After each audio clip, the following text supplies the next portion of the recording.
Sejauh ini yang kami tangkap respon pemerintah masih setengah hati dan gagal untuk melihat akar dari permasalahan gitu. Oke. Karena banyak dari respon-responnya itu sifatnya di tataran permukaan gitu ya bisa dibilang. Jadi misalnya oke ada statement presiden terkait dengan minta maaf dan sebagainya, tapi bahwa sebagian besar narasinya itu kembali ke anarki tentang Ya. mengamankan dengan segala cara, itu gagal melihat frustrasi yang benar-benar amarah yang benar-benar dirasakan oleh masyarakat saat ini gitu. Jadi alih-alih itu kalau misalnya benar-benar mau menargetkan menyelesaikan akar masalahnya, sebenarnya kita butuh reform yang lebih menyeluruh gitu. Kita bukan butuh speech-nya saja, tapi reform yang menyeluruh.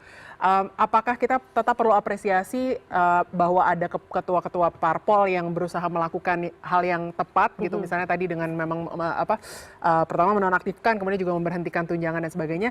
Saya kira itu boleh diapresiasi sebagai milestone kemenangan kecil gitu ya. Tapi jangan sampai hilang fokus bahwa sumber frustasinya itu adalah mekanisme partai yang memberikan kekuasaan sangat besar ke ketua dan juga mekanisme rekrutmen gitu. Kita sebenarnya rindu ingin punya wakil-wakil rakyat yang kompeten, bukan hanya terpilih karena populer, bukan hanya dari rekrutmen kan itu dari partai politik ya, terlepas dari pemilihannya gitu. Kita disuguhi oleh opsi-opsi yang direkrut oleh partai politik, dikaderisasi, dilatih oleh partai politik.